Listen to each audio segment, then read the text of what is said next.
Hello everyone, स्वागत है हमारे यूट्यूब चैनल एजुकेशन पॉइंट में। मैं हूँ आपकी दोस्त सपना। दोस्तों, आज इस वीडियो में हम बात करेंगे जीएसटी के बारे में। काफ़ी सारे लोगों का यही सवाल रहता है कि जीएसटी आखिर है क्या। ठीक है, जीएसटी है क्या, इसके बारे में हम बाद में बात करेंगे, लेकिन ये लागू क्यों किया गया था, क्यों बनाया गया था जीएसटी। ठीक है, सो मेन पॉइंट हमारा क्या होता है, ज़्यादा ध्यान हमें किस पर देना चाहिए, जीएसटी क्या है, मीनिंग क्या है। ठीक है, ये तो चलो फिर भी क्लियर हो ही जाता है, लेकिन लगाया क्यों गया था इस बात के ऊपर हम आज ज़्यादा ध्यान देंगे। सो आज हम कवर ही यही करेंगे जीएसटी के बारे में। GST goods and service. ठीक है, सो इसका सिंपल जो फुल डेफिनेशन है वो गुड्स एंड सर्विस टैक्स, यानी कि गुड्स और सर्विस पे लगने वाला टैक्स। अगर हम टैक्स को डिफाइन करते हैं, टैक्स को जब हम डिफाइन करते हैं तो टू टाइप्स में डिफाइन करते हैं। कौन सा? एक होता है हमारा direct and second one is indirect tax. ठीक है, सो मैंने एक वीडियो में ये भी डिस्कस किया था डायरेक्ट टैक्स कौन से होते हैं, इनडायरेक्ट टैक्स कौन से होते हैं। सो डायरेक्ट टैक्स वो होती है जब हमें मुझ पर लगा है सो मुझे पे करना पड़ेगा गवर्नमेंट को। ठीक है, सो डायरेक्ट पे करना पड़ गया, इसमें मुझे थर्ड पार्टी को इंक्लूड नहीं करना पड़ा। ठीक है जी, सो ए बंदे ने इसको दिया, ए बंदे पे लगा, देन ए को ही पे करना पड़ा। ठीक है जी, सो दैट मीन्स कि डायरेक्ट टैक्स होता है जिस पर लगा होता है उसी को पे करना पड़ता है। ठीक है, सो अगर हम इनडायरेक्ट की बात करते हैं तो इनडायरेक्ट से मतलब यही है कि हाँ भी ये डायरेक्ट तो देना नहीं पड़ेगा, ये तो घुमा फिरा के देना पड़ेगा। सो सिंपल मीनिंग ये है कि लगा ए पे था, देना बी को पड़ गया। ठीक है जी, यहाँ पे लगा ए पे था, ए ने बी को दे दिया, बी कहता सी को, सी से वसूल लूंगा। ठीक है, यानी कि लगा किसी पर है लेकिन देना किसी और को पड़ गया। ठीक है, सो वो देना किसी, हमें तो पता नहीं चलता भाई हमसे टैक्स भी ले रहे हैं कि नहीं ले रहे हैं, सो हमें तो पता नहीं चलता, लेकिन क्या करते हैं सभी, जो भी टैक्स है वो हमें ही पे करना पड़ता है। जो बंदा जिस चीज़ को ले रहा है, जिस चीज़ की सर्विस ले रहा है, सो वो सारी जो टैक्स है उसी को पे करना पड़ता है। ठीक है, लेकिन लगता किसी और पर है। ठीक है, लगा वो ए पे था लेकिन सारा का सारा टैक्स किससे वसूल कर लिया गया, किससे ले लिया गया, किसी और से। सो इस वे को हम बोलते हैं indirect tax. So direct tax की कौन सी एग्जांपल्स थी? सिंपल है, इनकम टैक्स था, इनकम टैक्स। सेकंड वन कौन सा है? Property tax. ठीक है, प्रॉपर्टी टैक्स आ जाता है इसमें। ठीक है, और भी कई सारे ऐसे टैक्स है जो कि इसमें इंक्लूड होते हैं और वो किसको जाते हैं। सो ये टैक्स जाता किसके पास है? ये जाता है सेंट्रल गवर्नमेंट के पास जाता है। क्लियर? लेकिन जब हम इनडायरेक्ट टैक्स की बात करते हैं तो इनडायरेक्ट टैक्स तो बहुत ज़्यादा टैक्स आ जाते हैं। कौन कौन से टैक्स आ जाते हैं इसमें? अब इनडायरेक्ट में कौन कौन से आ जाते हैं? कस्टम ड्यूटी आ जाती है, इम्पोर्ट ड्यूटी आ जाती है। ठीक है, इसका टैक्स देना पड़ जाता है, सेंट्रल एक्साइज का टैक्स देना पड़ जाता है, सर्विस टैक्स देना पड़ जाता है, वैट टैक्स देना पड़ जाता है। सो इनडायरेक्ट में तो बहुत सारे टैक्सेस इंक्लूड हो गए, है ना। सो अब ये जो जीएसटी लगा है वो किस पे लगा है? वो लगता है इन सब चीज़ों पे। ठीक है, सो अगर हम टैक्स को दूसरी फॉर्म में देखते हैं तो दूसरी फॉर्म में किस तरह से देख सकते हैं हम टैक्स को? एक होती है हमारी सेंट्रल, ठीक है, दूसरी होती है हमारी स्टेट, एक होती है लोकल, एंड ये कौन सी हो गई? यूनियन। ठीक है, सो इस तरह से भी हम डिफाइन कर सकते हैं, क्योंकि जो टैक्स होता है ये तो सिर्फ टैक्स की डेफिनेशन है कि यहाँ पे ये दो तरह का होता है, डायरेक्ट होता है, इनडायरेक्ट होता है। डायरेक्ट में सीधा पे करना पड़ता है, इनडायरेक्ट में घुमा फिरा के पे करना पड़ता है। इसी तरह से अगर हम टैक्स को देने की बात करते हैं तो ये जाता किसके पास है? या तो वो स्टेट के पास जाता है, सॉरी, या तो वो सेंट्रल के पास जाता है, या वो स्टेट के पास जाता है, या फिर लोकल गवर्नमेंट ले जाती है, या फिर यूनियन का होता है। ठीक है, सो इस तरह से टैक्स को भी डिफाइन किया गया है कि अलग अलग जो भी गवर्नमेंट है वो टैक्स को लेकर जाती है, कलेक्ट करती है। सो वो किस तरह से करती है? मैंने आपको बताया कि हम बात करेंगे कि आखिर जीएसटी लगा क्यों था। ठीक है, जीएसटी क्या था? वो तो सिंपल मीनिंग है कि गुड्स एंड सर्विस पे लगने वाला टैक्स है, लेकिन ये लगा क्यों था ये तो किसी को भी नहीं पता चला अभी तक। सो लगा इस तरह से था कि इसको हम एक सिंपल एग्जांपल के साथ समझते हैं।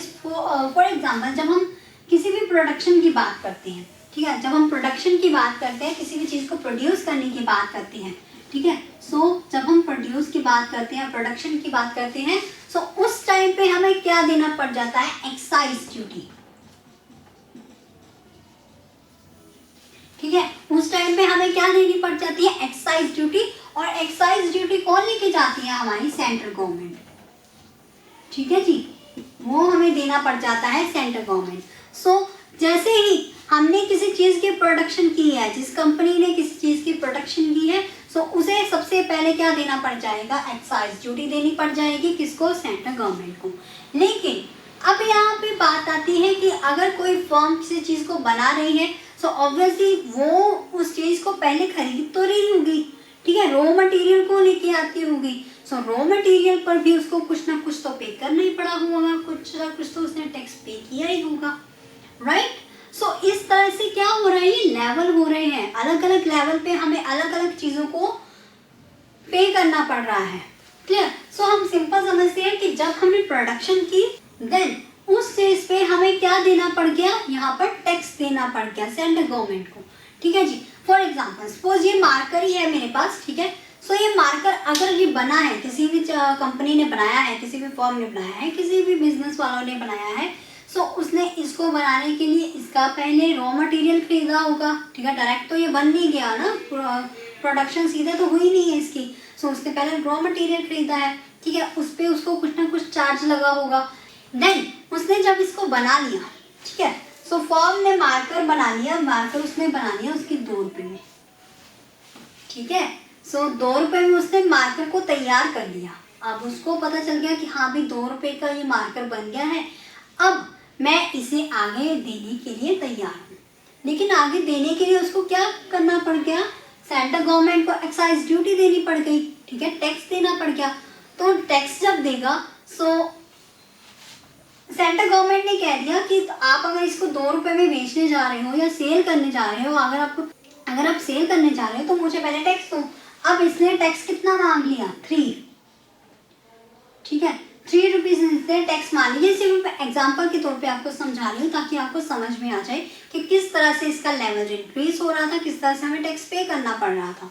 सो अब 3 रुपये हो गए। अब प्रोडक्शन वाले ने बोला कि मैं तो इसको 2 रुपये में बेचने जा रहा था, अब अगर मुझे टैक्स भी देना पड़ेगा 3 रुपये, तो वो क्या कर देगा, उसको ऐड कर देगा, टैक्स को उसने ऐड कर दिया।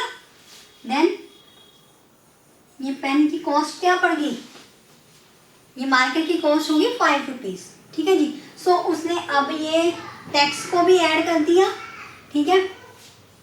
टैक्स को ऐड करने के बाद उसने इस पेन को बेचना शुरू कर दिया या फिर किसी शॉपकीपर को दिया 5 रुपये में। अब शॉपकीपर ने खरीद लिया 5 रुपये में, उसमें क्या था, टैक्स भी था, ठीक है, टैक्स 3% टैक्स था और 2 का वो ओरिजिनल था, ठीक है। सो उसने टैक्स के साथ ही उसको एक्सेप्ट किया है चीज़ को, ठीक है। सो अब वो शॉपकीपर कहता है कि मैंने 5 रुपये का खरीद लिया, लेकिन मैं आगे कितने का दूंगा, इसको मैं 7 रुपये में सेल कर दूंगा, ठीक है। तो मैं लोगों तक, कस्टमर तक कैसे दूंगा, 7 रुपये में इसको लोगों तक पहुंचा दूंगा। अब ध्यान रखना, प्रोडक्शन तो हुई थी 2 रुपये तक, टैक्स लग गया हमें 3 रुपीज़ का, देन सेल किया या शॉपकीपर को दे दिया हमने 5 रुपये का। अब वो कहता है कि मैं फर्दर उसको सेल करूँगा 7 रुपये में, ठीक है, 7 रुपये में सेल करेगा। अब फिर से गवर्नमेंट आ गई, फिर सेल टैक्स दे दो, ठीक है, जो भी आपने वैल्यू ऐड कर रहे हो अपने सेल करने के लिए, वो मुझे पहले टैक्स दे दो। अब वो भी टैक्स देना पड़ेगा उसको। देन अब वो शॉपकीपर बोलेगा कि मैंने तो 7 रुपये में देना था, लेकिन अब इस पे भी उसको टैक्स देना पड़ गया, सर्विस टैक्स देना पड़ गया। सो उसने क्या किया, यहाँ पे उसने 3 रुपये और ऐड कर दिए, जो कि जाने गवर्नमेंट को है, लेकिन पे किसको करने, पर उसने ऐड किस में कर दिए, इसी मार्कर में। देन वो कितने की पड़ गया, अब 10 रुपये का। अब 10 रुपये, अब मैं जाऊंगी कहीं खरीदने के लिए, सो मुझसे वो क्या करेगा, ये 10 रुपये का चीज़ देगा मुझे, मार्कर जो देगा वो 10 रुपये की देगा, ना कि मुझे 7 नहीं देगा, 5 पिन देगा, 2 पिन देगा, ठीक है। सो वो सारे का सारा, यानी कि ये भी मुझे टैक्स इंक्लूड कर दिया, ये भी टैक्स इंक्लूड कर दिया, ये सारे टैक्स इंक्लूड करके मेरे ऊपर थोप दिए कि ये लो भैया 10 रुपये का मार्कर है, ये आप पे कर दो, सो ये है इनडायरेक्ट, ठीक है।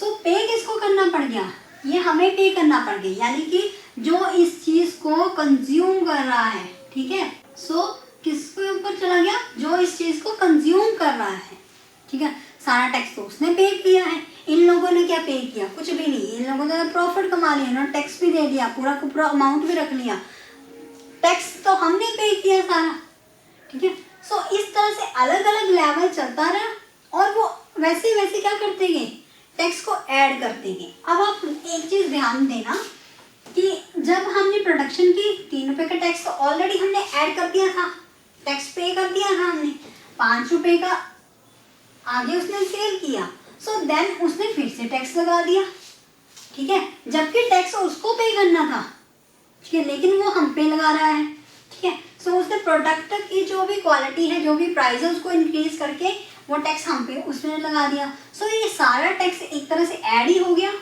ठीक है। कहाँ 2 की चीज थी जो कि हमें 10 पे पड़ गई, ठीक है। सो इस तरह से टैक्स के जो अलग अलग लेवल थे वो इंक्रीज हो रहे हैं, हमें अलग अलग जगह पे टैक्स को देना पड़ रहा है ना, उस तरह से वो ऐड कर रहे थे। सो क्लियर हुआ आपको। तो एक्साइज ड्यूटी टैक्स वो होती है जब हम किसी की प्रोडक्शन करते हैं, किसी भी चीज की प्रोडक्शन करते हैं, सो उस टाइम पे हमें देना पड़ जाता है किसको, सेंट्रल गवर्नमेंट को, ठीक है जी। सो देन अब हम बात करते हैं कि इन चीजों को रिमूव करने के लिए, अब अलग अलग टैक्स के लेवल को रिमूव करने के लिए उन्होंने लेके आए जीएसटी, तब जरूरत पड़ी जीएसटी की। अब उसी तरह से अगर हम वैट की बात करते हैं तो वैट कहीं ना कहीं इसका अल्टरनेटिव था। सो उसी तरह से आ गया था वैट।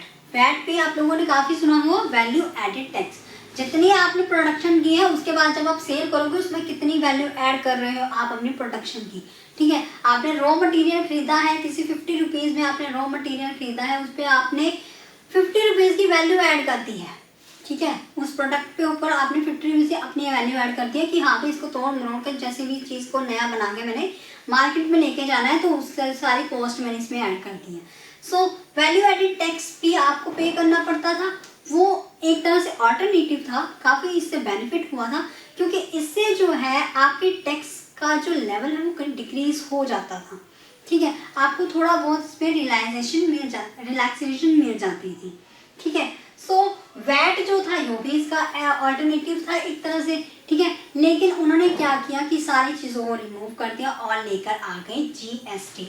सो इसलिए जीएसटी को लाया गया था कि जो आपको अलग अलग जगह पे पे करना पड़ता है वो आप एक ही जगह पर पे करो, एंड देन जिसको वो चीज मिलनी चाहिए वो अपना अपना डिवाइड कर लेगा, ठीक है। सो इस तरह से इस चीज को बनाया गया था, क्योंकि जो भी हमारा टैक्स है वो जाता कहाँ पर है, गवर्नमेंट के पास ही जाता है। सो इस तरह से प्रॉफिट किनको हो रहा था, गवर्नमेंट को तो प्रॉफिट हो ही नहीं रहा था, क्योंकि वो तो अलग अलग लेवल पे अपने टैक्स को इंक्रीज करते जा रहे थे। देन जो कंज्यूमर है वो सारा टैक्स पे करते थे, ठीक है। तो गवर्नमेंट के पास तो बहुत ही कम अमाउंट पे टैक्स जाता था, ठीक है, प्रॉफिट तो हो ही नहीं पा रहा था। तो गवर्नमेंट ने कहा कि लोगों को ज़्यादा इससे सफ़र ना करना पड़े, लोगों को ज़्यादा टैक्स पे ना करने पड़े अलग अलग लेवल पे। सो उसलिए उन्होंने क्या किया, नया कॉन्सेप्ट लेके आ गए जीएसटी।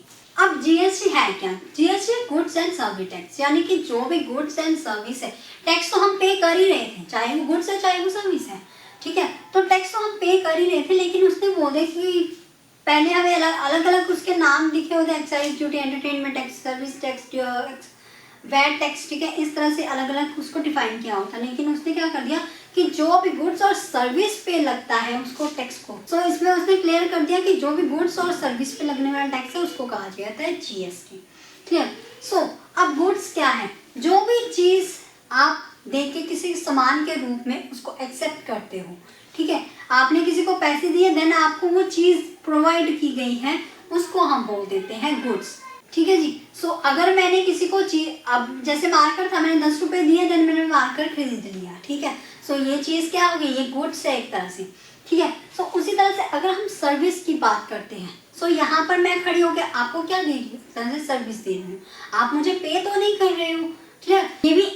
ये भी एक तरह से क्या है, सर्विस ही है, ठीक है। सो जब कोई इंसान कुछ दे के, कुछ पे करके उसके बदले में कोई चीज ना लेते हुए सिर्फ सर्विस देता है, ठीक है, गुड्स या फिर सामान की चीज़ों को छोड़ के बाकी सारी चीज़ें हमारी क्या आ जाती है, सर्विस में आ जाती है। ठीक है, सो फॉर एग्जांपल जैसे आप कहीं जा रहे हो, ठीक है, अपनी लोकेशन से आपको डेस्टिनेशन तक जाना है, सो आप किसका, ट्रांसपोर्ट सिस्टम का सहारा लेते हो। तो ट्रांसपोर्ट सिस्टम क्या है, हमारी ट्रेन, रेलगाड़ी, बस, ये सब हमारी क्या है, एरोप्लेन क्या है, ये है हमारी सर्विस सेक्टर, सर्विस। ठीक है, सो इस पे भी आपको टैक्स देना पड़ता है। ठीक है, अलग अलग टैक्स देने पड़ते हैं। सो इस तरह से उसने डिफाइन किया है, गुड्स एंड सर्विस पे लगने वाला tax is that called the GST. Clear. So अब जो ये जीएसटी है वो टाइप्स कितनी कितनी होती है, जैसे मैंने आपको पहले बताया था, अगर हम टैक्स की बात करते हैं तो टैक्स जिसको पे करना पड़ता है, सो उस तरह से भी हम इसे डिफाइन कर सकते हैं। सो टाइप कौन सी है, CGST, SGST, IGST. CGST means क्या होता है, सेंट्रल गवर्नमेंट। जब भी कोई टैक्स की ट्रांजेक्शन्स है, जो भी टैक्स का ट्रांजेक्शन है वो कौन लेके जाएगा, हमारा सीजीएसटी, यानी कि सेंट्रल गवर्नमेंट लेके जाएगी। और जो भी ट्रांजैक्शन हुई है, फाइनेंशियल ट्रांजैक्शन हुई है, वो स्टेट ले जाएगी। कब, जब वो स्टेट के अंदर होगा। ठीक है, सो देन हमारे पास आता है आईजीएसटी। आईजीएसटी क्या होता है कि जब आपने किसी चीज़ की प्रोडक्शन की है किसी एक जगह पर, लेकिन आपको वो सेल करने के लिए किसी और जगह, किसी और लोकेशन, किसी और डेस्टिनेशन पे जा रहे हो, सो दैट इज कि वहाँ की कंट्री और दूसरी स्टेट की कंट्री भी बोलेगी भैया मेरे को भी टैक्स दो, उसको भी टैक्स दो। ठीक है, सो उस टाइम पे हमारा लग जाता है आईजीएसटी, यानी कि इसमें क्या क्या इंक्लूड हो जाता है, इसमें सीजीएसटी भी इंक्लूड हो जाती है। ठीक है, एंड एसजीएसटी भी। सो इसको क्या बोल देते हैं हम, IGST, integrated goods and service tax. ठीक है, सो वो कलेक्ट करता है, कौन करता है, वहाँ की जो गवर्नमेंट होती है। ठीक है, जो भी वहाँ की सेंट्रल गवर्नमेंट होती है वो टैक्स कलेक्ट करती है। देन जिस जगह से वो चीज़ आई है, जिस तरह से वो प्रोडक्शन आई है, उस चीज़ को वो इक्वली डिवाइड कर देती है। क्लियर। कई बार लोगों को ये प्रॉब्लम हो गई कि अगर जीएसटी लगता है तो क्या हमें स्टेट को अलग से पे करना पड़ेगा, सेंटर को अलग से पे करना पड़ेगा। जी नहीं, ऐसा कुछ नहीं था। जीएसटी की बात करते हैं, जिन्होंने टैक्स लेना है वो तो आपसे ले ही लेंगे। ठीक है, आपको पता भी नहीं चलेगा कि कब आपने इस चीज़ को टैक्स पे कर दिया है। सो ये तो समझ की बात है कि आपको ये पता होना चाहिए कि आखिर जीएसटी लगता कैसे है, किन चीज़ों पे लगता है, कौन लेके जाता है। ठीक है जी। सो उस केस में क्या है कि अगर आपने जीएसटी दी है, ठीक है, उस पर लिखा हुआ, सो अगर कोई चीज़ 200 रुपीज़ की है, ठीक है, सो उसमें उसने बोल दिया है कि 18% क्या है हमारी जीएसटी, जिसमें उसने बोल दिया है। अब 18% जीएसटी बोला है तो दैट मीन्स कि जो 9% है उसने बोलता है आईजीएसटी है, सॉरी 9% किसके पास चला गया, सीजीएसटी, एंड 9% हमारा चल जाता है एसजीएसटी। सो ये टोटल अमाउंट है। ठीक है, तो वो डिवाइड हो जाएगा दोनों में, 9% यानी कि 9 आईजीएसटी को 9% हमारा सीजीएसटी को चला जाएगा और 9% हमारा चल जाएगा एसजीएसटी को। ठीक है, सो इस तरह से इसको क्लियर किया गया था। ये पूरा का पूरा नहीं हमें पे करना है, ऐसा नहीं था कि 18 ही इसको पे करना पड़ा है, 18 ही इसको टैक्स पे करना पड़ा है। जी नहीं, ये टोटल अमाउंट थी जो कि डिवाइड किया गया था इन दोनों चीज़ों में। ठीक है जी। सो इस तरह से इसको डिफाइन किया गया था जीएसटी को। सो आई होप आपको क्लियर हुआ हो कि किस तरह से जीएसटी जो टैक्स है वो डिवाइड किया जाता है, किस तरह से परसेंटेज में डिफाइन किया जाता है। सो अब हम बात करेंगे आईजीएसटी यानी डेस्टिनेशन के बारे में। सपोज कर लो कि मेरा जो सामान है, ठीक है, प्रोडक्शन हमने की है चंडीगढ़ में। ठीक है, चंडीगढ़ में हमने प्रोडक्शन की है। देन मैंने जो रॉ मटेरियल है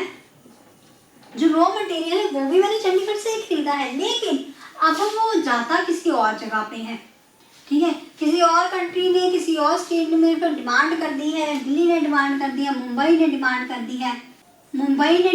दी है कि हाँ भी आपका प्रोडक्ट हमें भी मिलना चाहिए, या फिर मैं उसको सेल करने के लिए मुंबई तक भेजती हूँ।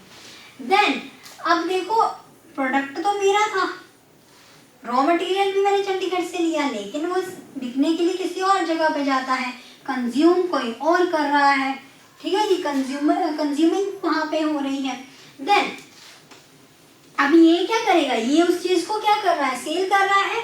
देन इसको क्या देना पड़ गया, यहाँ पर इसको देनी पड़ गई है उसकी वैट। ठीक है, सो वैट क्या था, जब हम किसी चीज़ को सेल करते हैं तो उस चीज़ पे वैट लगता है। देन इस पे वैट लगा, सो अब जो वैट लगा है वो वहाँ की गवर्नमेंट ले जाएगी, ठीक है। अब ये तो वहाँ की गवर्नमेंट ले जाएगी ना, क्योंकि ये चीज़ बिकने के लिए वहाँ गई है, ठीक है। इसने तो अपना टैक्स इस जगह पर पे करना है, ठीक है, जहाँ से उसने प्रोडक्ट बनाया है, ठीक है, जहाँ से उसने रॉ मटेरियल खरीदा, प्रोडक्शन की, उसने टैक्स पे कर दिया, देन वो आगे भी चला गया, ठीक है। आगे जाने के बाद वो अब यहाँ पे कंज्यूमिंग हो रही है, कंज्यूमिंग के बाद वो जो टैक्स है वो उसको भी पे करना पड़ेगा, ठीक है। तो इस केस में आपको दो जगह पे टैक्स पे करना पड़ेगा, ठीक है। अब इसने इसको टैक्स कब मिलेगा, जब ये इसको टैक्स मिलेगा, क्योंकि ये कैसे देगा, कंज्यूमर ने चीज़ खरीदी, देन ये अपना टैक्स देगा, ठीक है, जो टैक्स उसको देना वो देगा, उसके बाद यहाँ पर देगा, क्लियर। सो इस चीज़ में प्रॉब्लम हो जाती थी कि हाँ भाई मैंने प्रोडक्शन की है लेकिन बिकने के लिए वहाँ गया है, टैक्स वो गवर्नमेंट लेके जा रही है। सो इस केस में उन्होंने कर दी IGST, यानी कि जिस चीज़ में बना है डेस्टिनेशन में जा रहा है, ठीक है, ये डेस्टिनेशन है, ये हमारी कौन सी लोकेशन है जहाँ पे वो चीज़ बन रही है, जो प्रोड्यूस हो रही है, ठीक है। सो इस चीज़ में क्या हो गया, वो IGST लग गया कि इक्वली वो सेंट्रल गवर्नमेंट के पास भी जाएगा और स्टेट वाले के पास भी जाएगा टैक्स, ठीक है। तो इस चीज़ में उन्होंने सारा जो है प्रॉब्लम सॉल्व कर दिया, IGST लगा दिया, ठीक है। सो आई होप आपको समझ पे आ गया होगा GST क्या है।